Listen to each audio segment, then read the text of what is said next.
Bismillahir Rahmanir Rahim.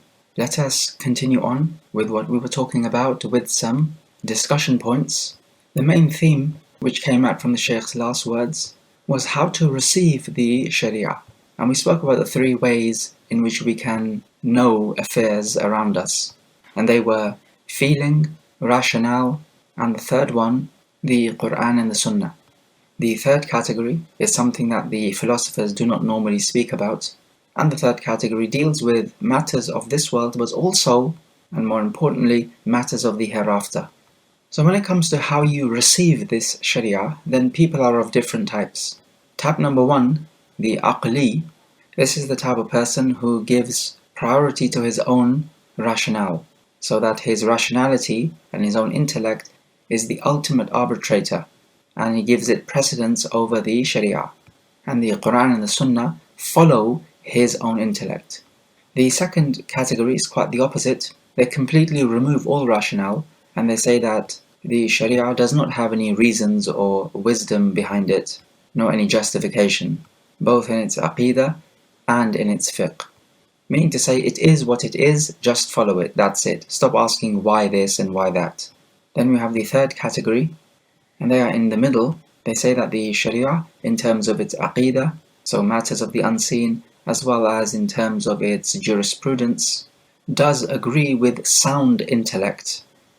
But the sound intellect follows the text, not the other way around, which is what the first category is about.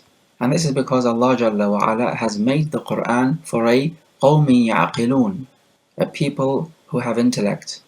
So, in totality then, there are these three schools of thought. The first school of thought, which we have mentioned, this is comprised of the Jahmiyyah, Mu'tazila, Asha'ira, and people of that thinking. The second school of thought is the Zahiriyya school of thought. Also the Asha'ira and Maturidiyya have this school of thought in terms of the asbab. They say that things don't happen because of cause and effect, rather it is just Allah Jalla wa Ala who creates the effects. And then we have the third school of thought, who are the Ahl Sunnah wal Jama'ah. The second discussion point is that we say that submitting to Allah Jalla wa Ala and to the authentic Sunnah is submitting to the absolute truth. And this is because the proof from the Quran and the Sunnah, which are the roots of the Sharia, this gives off certainty, whereas the proofs from the other two categories of knowledge, which are the emotions and the rationality, they do not give off certainty. They give off conjecture, but not certainty. If we take a look at the roots of knowledge through the intellect, then actually this has pillars. It has three pillars. So it relies on three things. The first one is the hiss, which are your physical senses, the five senses. The second is the experience or experimentation. And the third one is taqleed. So as for this first pillar, then these are your five senses. Allah Jalla wa Ala says in Surah An-Nahl, وَاللَّهُ أَخْرَجَكُم مِّن بُطُونِ أُمَّهَاتِكُمْ لَا تَعْلَمُونَ شَيْئًا وَجَعَلَ لَكُمُ السَّمْعَ وَالْأَبْصَارَ وَالْأَفْئِدَةَ لَعَلَّكُمْ تَشْكُرُونَ. And Allah brought you out of the bellies of your mothers. You did not know anything. And He gave you hearing and vision and hearts that you may be thankful.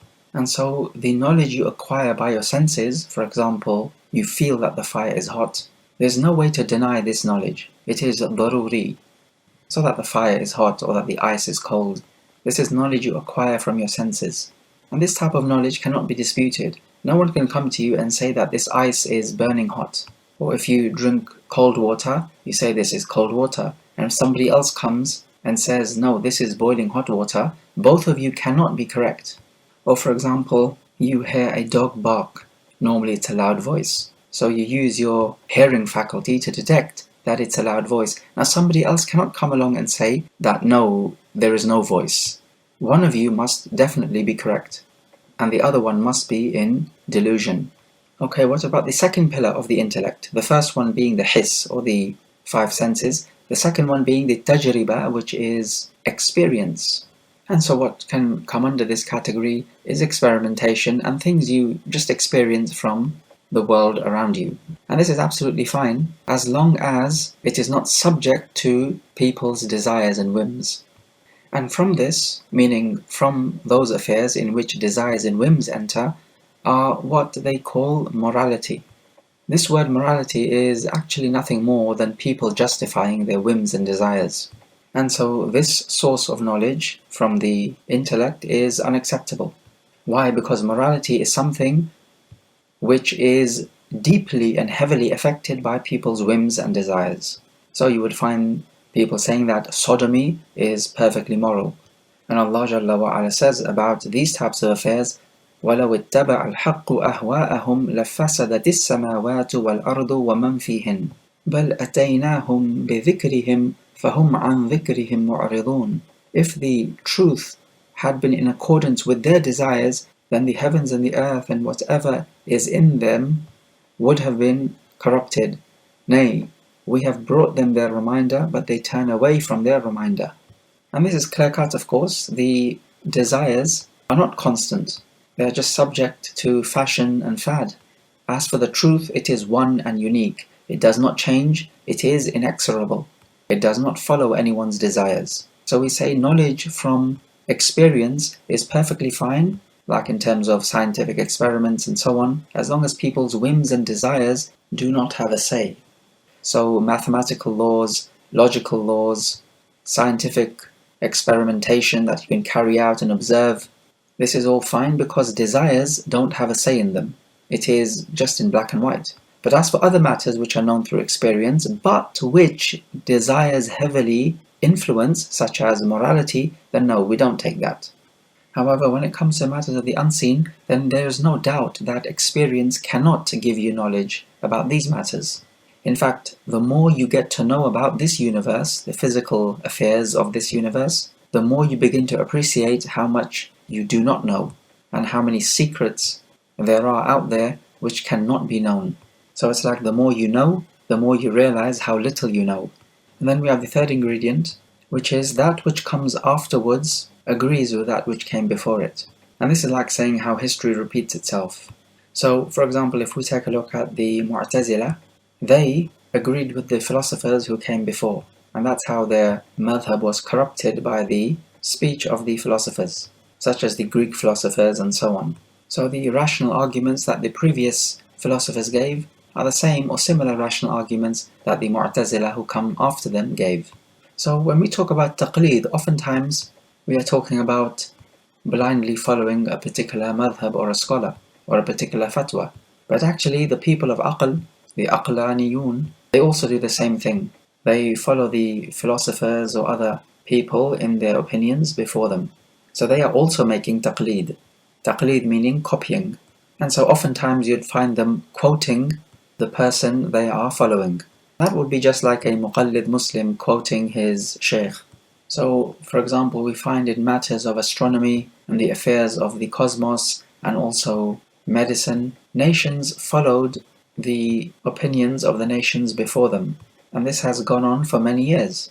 And only recently, relatively speaking, it has been realized that much of what they were following was wrong. For example, the earth being flat. Or for example, the sun revolving around the earth. So it becomes known to us that all of these nations previously were wrong in their assertions about the universe and about medicine, even though they were following the intellectual or rational approach. The point being in all of this, that the knowledge attained from the Sharia, from the Quran and the Sunnah, is the most powerful type of way that you can know things. In summary then, the three pillars, if you like, of the rational approach, the first one being the hiss, which are your senses. Say yes, absolutely. What you know from your senses is the correct way of knowing things. And we have the second way, which is through experience. But this is only acceptable in those affairs in which desires do not have a heavy influence. And it only applies to those affairs which can be known through experience. So you must not tread on uncharted waters. And then we have the third ingredient, which is to say that people who come afterwards follow the rational opinions of those who came before them. And the problem with that is that if the first people had made a mistake in their evidence or intellectual approach and opinions, then this will have an effect on those who come afterwards. As we find with many theories, such as, for example, the steady state theory, which told us that the universe just existed forever. And this was the common belief among scientists, Then after that, when radiation was discovered, the theory changed to the Big Bang theory. Again, it shows that the scientific method cannot give you certainty. It can give you conjecture, yes, but not certainty, because it is subject to change. The Quran and the Sunnah, however, do give off certainty. So when there's a clash, you choose between that which gives you yaqeen to that which gives you dhann, which is conjecture. Okay, if we have spoken about the three pillars of the rational approach, meaning just from the aql, so you give precedence to the aql, and we have spoken about the pillars upon which this approach applies, then what about the pillars of the Quran and the Sunnah? If we go by the Quran and the Sunnah and give that ultimate precedence, then what are the pillars upon which this worldview is based? Well, again, there are three. First of all, knowing that Allah Jalla wa Ala exists. Secondly, knowing that the Quran is from Allah Jalla wa Ala, who exists. And then thirdly, knowing that the Prophet is the Prophet of Allah Jalla wa Ala. If these three pillars are established, then the worldview on the Quran and the Sunnah can be based, and the aqidah and the jurisprudence and so on can be taken from the Quran and the Sunnah with full confidence and yaqeen, certainty. And this is the major difference between basing your worldview on the Quran and the Sunnah and basing your worldview merely and purely on science and rationality. It is to say that the scientific method cannot give you yaqeen, certainty, whereas the Quran and the Sunnah can.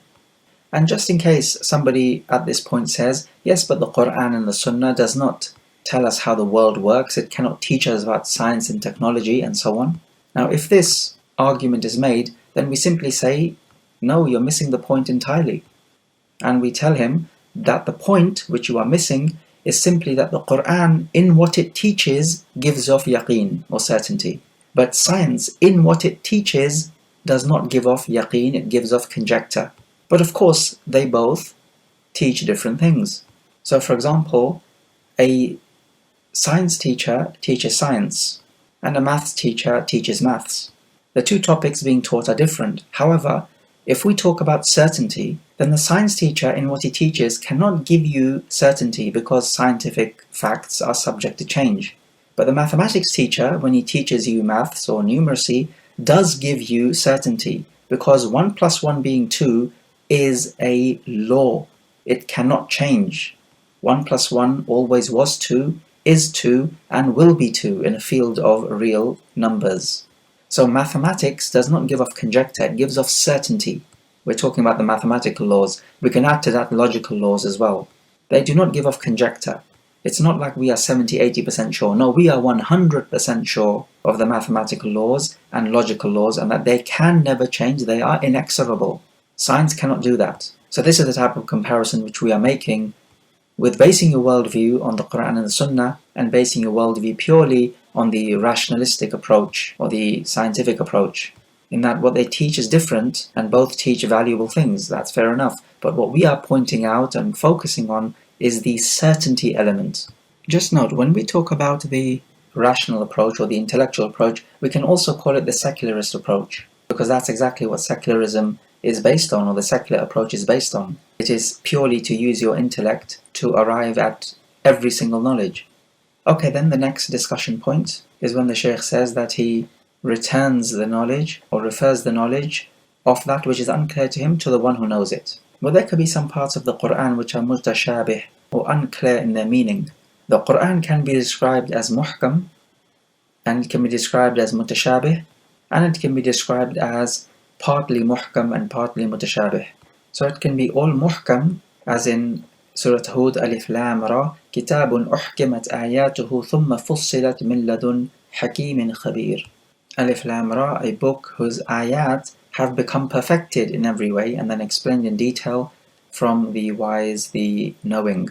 So all of the ayat are muhkam in that they are well done. Muhkam is something which is done perfectly. So the ayat of the Quran are perfect in terms of their eloquence, in terms of their justice, their truth. We can also say that the whole Quran is mutashabih, meaning resembling each other. Allahu nazzala ahsan al-hadithi kitaban mutashabiha. Allah sends down the best of speech, a book resembling each other. So some parts of the Quran resemble others. The ayat resemble others in terms of the information they give. It agrees with each other in terms of the eloquence. So in that way the ayat resemble each other.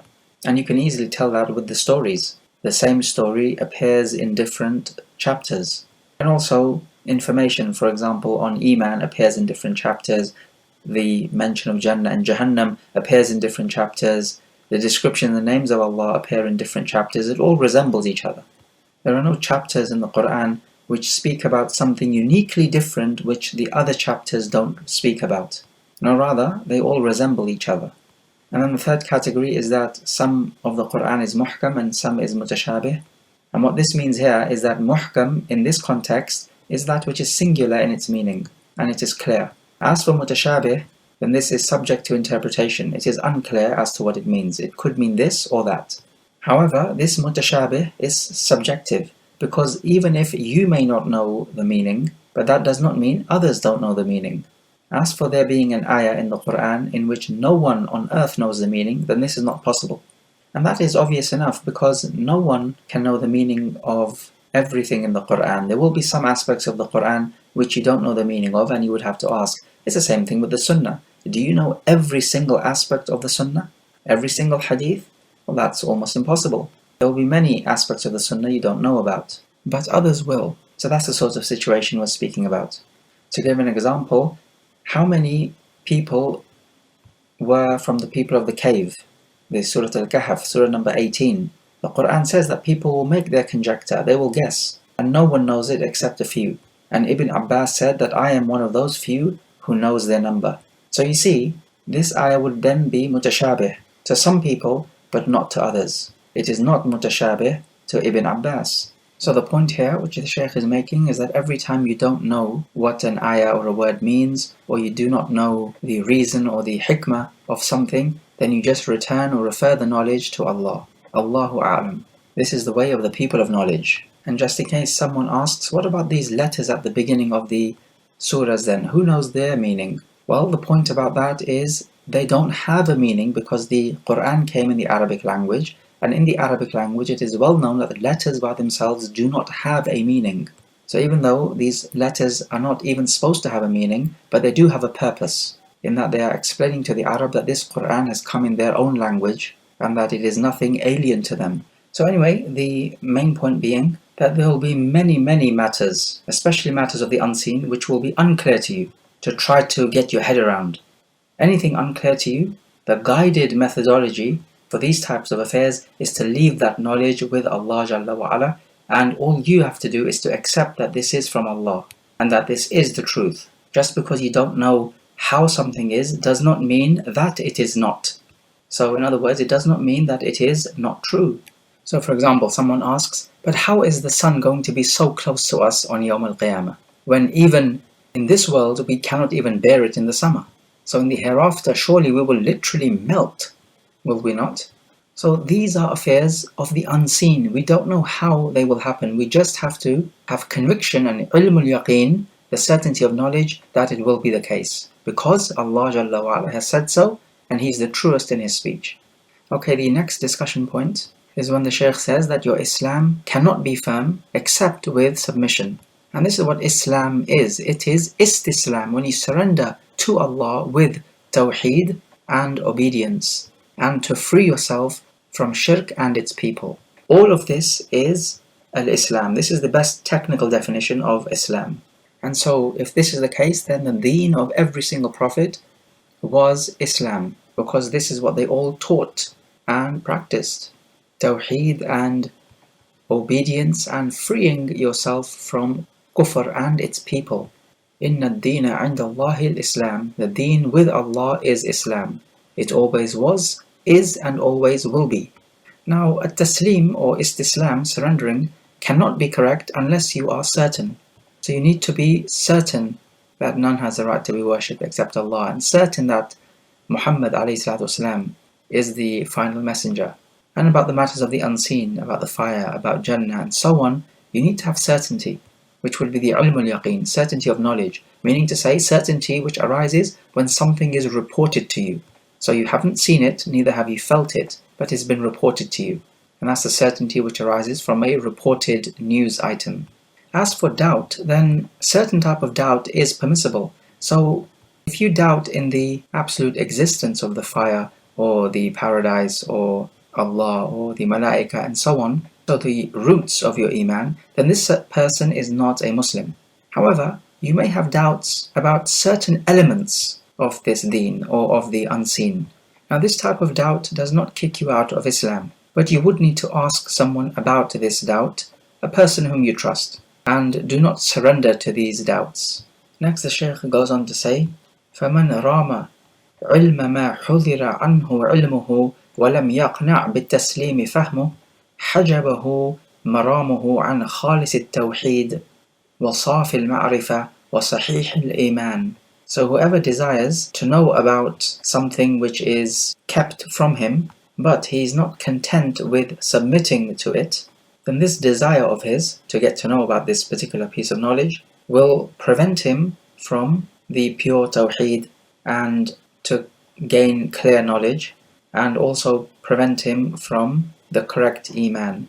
Now this sentence is speaking about certain knowledge which Allah Jalla wa Ala has kept from us.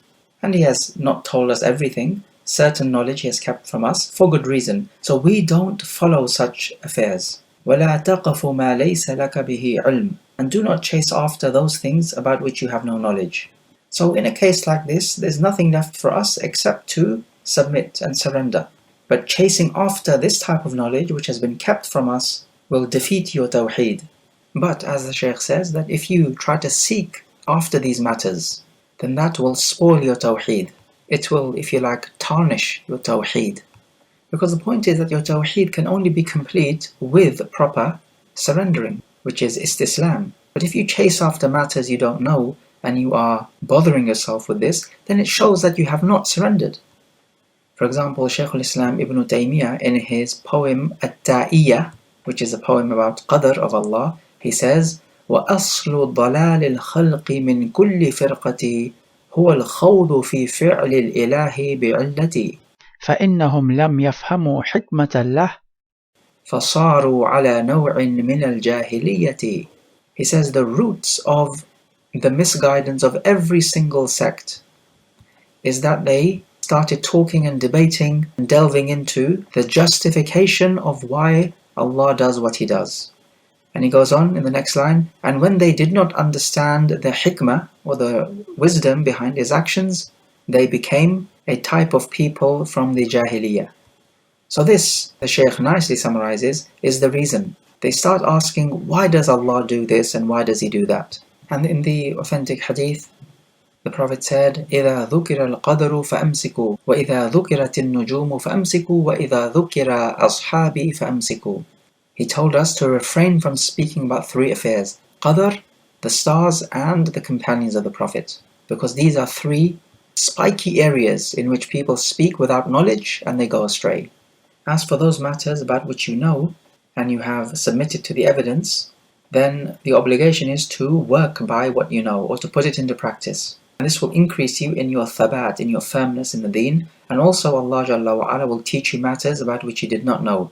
Some of the early Muslims would say that whoever practices on his knowledge, then Allah makes him inherit knowledge of what he did not know. As Allah Jalla wa Ala says in Surah An-Nisa, وَلَوْ أَنَّهُمْ فَعَلُوا مَا يُوعَظُونَ بِهِ لَكَانَ خَيْرًا لَهُمْ وَأَشَدَّ تَثْبِيتًا.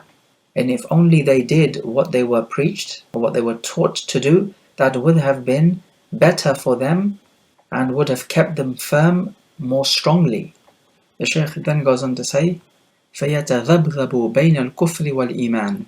So in that case he swings between kufr and iman, meaning when he chases after matters which he is not meant to know about. وَالتَّصْدِيقِ وَالتَّكْذِيبِ. He swings between believing and belying.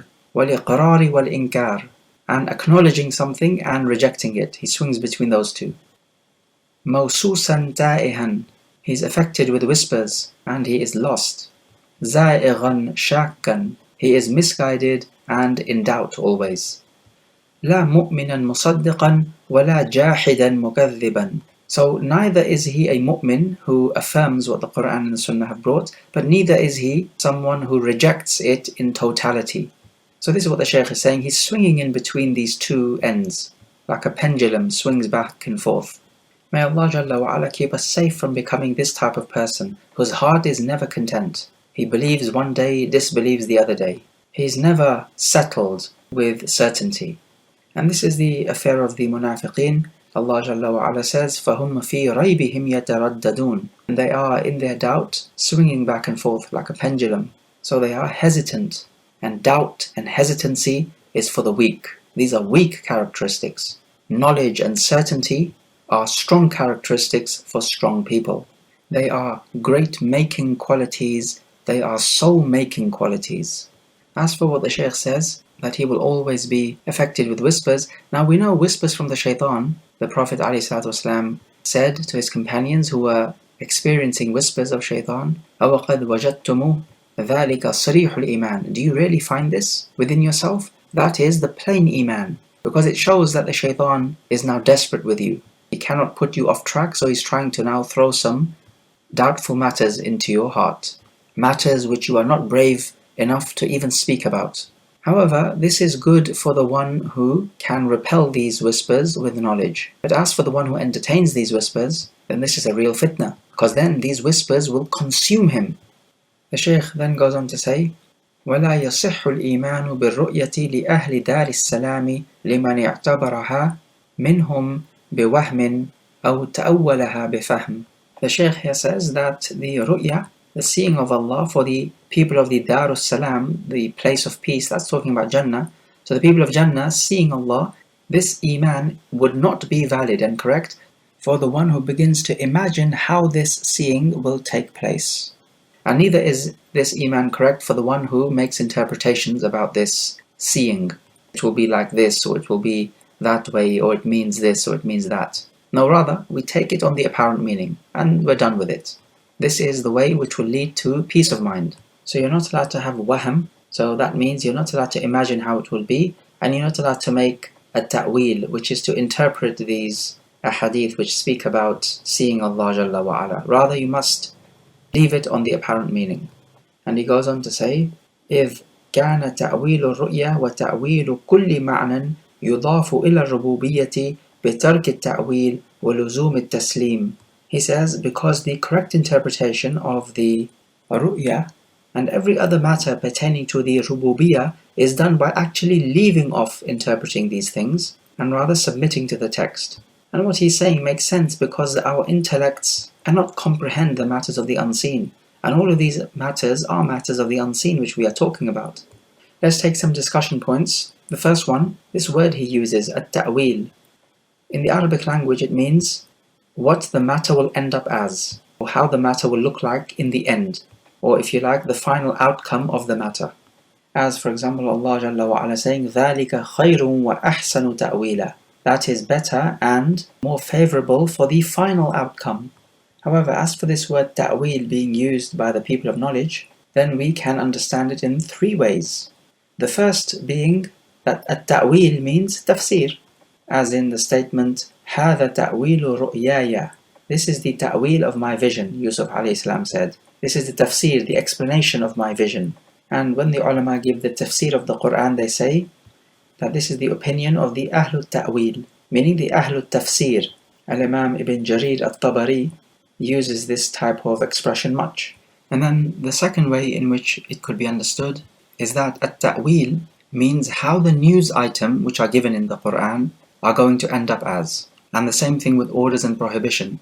So, for example, when Allah Jalla wa Ala says, هَلْ يَنظُرُونَ إِلَّا تَأْوِيلًا, are they waiting for its ta'wil, meaning the description and the information of Yawm al-Qiyamah given in Surah Al-A'raf, are they waiting for its ta'wil, meaning how this information of Yawm al-Qiyamah is going to actually occur and end up as?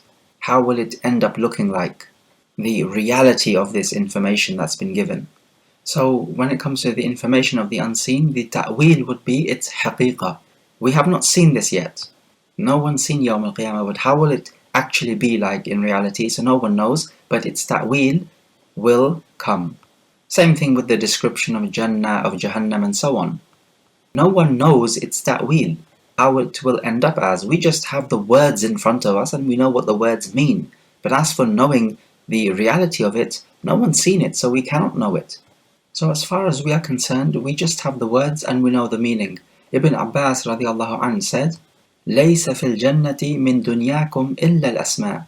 There is nothing of Jannah from this world except the names. What he's saying here is that the haqiqah, the reality of Jannah, is not the same as the reality of this world. Only the names are the same. So when we talk about reclining on couches, what does this couch look like? We have couches in this world, do we not? But Ibn Abbas is saying no, the haqiqah, the reality of these couches is not the same. Likewise with the fruits and everything else that's mentioned in Jannah, you can say, but there is the same thing on earth, is there not? The answer is no. The only thing same on earth is the actual name itself, not the haqiqah, the reality of how it looks like and how it manifests. And so in Surah Al Imran, we read, وَمَا يَعْلَمُ تَأْوِيلَهُ إِلَّا اللَّهُ. And no one knows its ta'wil except Allah. So if we say that ta'wil here means the haqiqatul amr, how the matter will end up as, then yes, no one knows that except Allah. So the people of knowledge, the rasikhuna fil ilm, which the ayah goes on to speak about, not even they know how the ta'wil will be, how Jannah and Jahannam will manifest, and the affairs of the unseen, how they will manifest. They don't know either. They just know the words and the meaning. That's it. If, however, by ta'wil in the ayah of Surah Al Imran we mean tafsir, then yes, the people of knowledge do know this tafsir as well, and Allah Jalla wa Ala naturally knows this tafsir. So that is pertaining to the akhbar, news items. What about the amr and nahi, the orders and prohibition? The ta'wil of the order is when you actually obey it, and the ta'wil of the prohibition is when you refrain from it. When the ayah was revealed in the Quran, فَسَبِّحْ بِاسْمِ رَبِّكَ وَاسْتَغْفِرْ إِنَّهُ كَانَ تَوَّابًا. So make tasbih of Allah and make istighfar. Aisha radiallahu anha says that the Prophet made a ta'awwul of this ayah. He obeyed this ayah. How did he do so? She says that in his ruku' and in his sujood, the Prophet would say, Subhanak Allahumma Rabbana wa bihamdik Allahumma ghafir li. So you can see he's making tasbih and istighfar in his sujood and the ruku'. So he's making ta'wil of this order, which is to say he's implementing it. Okay, so that was the second type of meaning then. The first one being tafsir, and the second one being the ta'wil of the khabar and amr and nahi. The third one is when you take a word away from its apparent meaning with evidence from the Quran and the Sunnah. And this is permissible to do, because you're doing it with evidence and need. You're not doing it because of your whims and fancies, or you're trying to twist the text to fit a particular madhab. So anyway, these are the three ways to understand the word at-ta'wil as used by the scholars. Our next discussion point is the word ta'wil as used by the people of bid'ah. And this is simply to take a word away from its apparent meaning without due evidence from the Quran and the Sunnah, and without a need to do so. And this mainly you would see happening when it comes to the descriptions of Allah Jalla wa Ala, His sifat. Now this ta'wil is not actually ta'wil, it is called tahrif. But because this word tahrif has negative connotations, the people of bid'ah call it ta'wil. So do not be fooled by this wordplay. And when At-Tahaawiyyah says that your iman in the ru'ya cannot be correct if you make ta'wil, he goes on to say, إِذْ كَانَ تأويل الرؤية وتأويل كل معنى يضاف إلى الربوبية بترك التأويل ولزوم التسليم. He's saying that the true ta'wil of the ru'ya and of every description of Allah Jalla wa Ala, the true ta'wil is done by actually leaving ta'wil off entirely and just submitting to the text. So the proper way to interpret the ru'ya and the descriptions of Allah Jalla wa Ala and so on, these matters pertaining to the rububiyyah, the true way of interpreting it is not to try to interpret it, but rather just submit to what the text says. That's it. And indeed, that is it. This is the way of the Ahlul Sunnah wal Jama'ah. The reason why people want to take the word away from its apparent meaning is because when it comes to, let us say, ru'ya, which is what the topic is, they will say, well, if we can see Allah, then that means Allah is a particular body and He has a particular direction and a place. And that is not fitting. Therefore, ru'ya needs to mean something else. So here we find they have not submitted to the text. They have submitted rather to their own philosophy. But remember, like we always say, when it comes to these attributes of Allah Jalla wa Ala, we have the original meaning, which we know what it means, and then we have the total meaning. This attribute of Allah Jalla wa Ala, whether it be rida, pleasure, or anger, or whatever it may be. We know the aslul ma'na, we know what it means, but then we have the second ingredient, which is the tamam sifa, the complete description. We don't know what this description is like in totality, in its completeness. We just know the mere meaning. And then we have, thirdly, the kayfiyah, how this description will manifest. So, to put it simply, we know what the original description means in terms of the word, but we don't know the complete meaning, and neither do we know the manifestation of this particular description, how it will end up as or look like. How many times do you study a concept, and though you understand it at the beginning, when you go on to study it more, your understanding enhances and you completely understand it. So this is the difference between the mere understanding and the complete understanding. And so such is the case with the attributes of Allah. We have a mere understanding of the words, but we don't have a complete understanding of the attributes. So we do not understand the complete meaning. And then on top of that, we do not understand the kayfiyah, the how of it.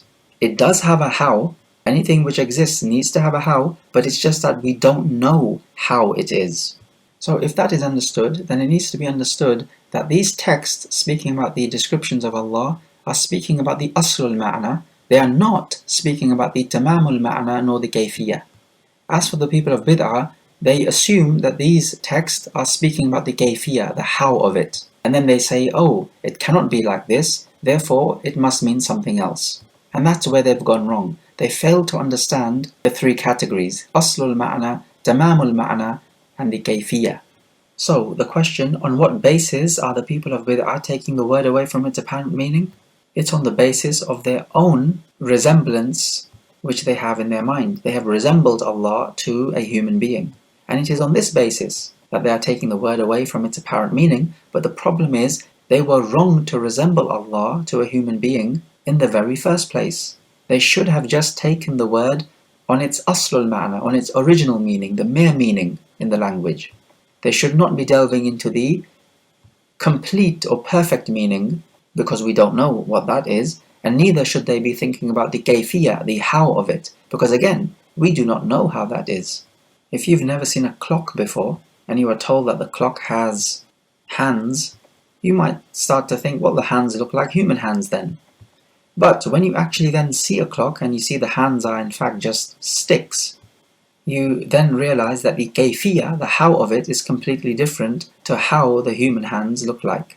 So there is no way that you can know the complete meaning and the kayfiyah with matters of the unseen. All you know is just the original meaning. So we say that Allah has hands, He has a face, He has a foot. That does not mean He resembles us, just like the clock hands don't resemble our hands.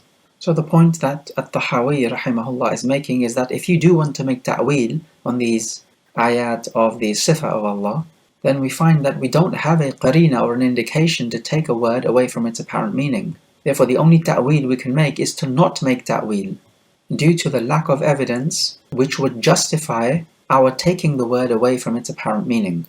Okay, let's move on to the next discussion point, which is about al-majaz, or metaphor. Now this word itself, al-majaz, is not used in the Quran, nor do we find it in the authentic Sunnah, nor do we find it in the speech of the Sahaba, nor the speech of the Tabi'een, nor in the Tabi'een. So this type of word is not found in the speech of the first three virtuous generations. So it means that, relatively speaking, this is a newly arisen word.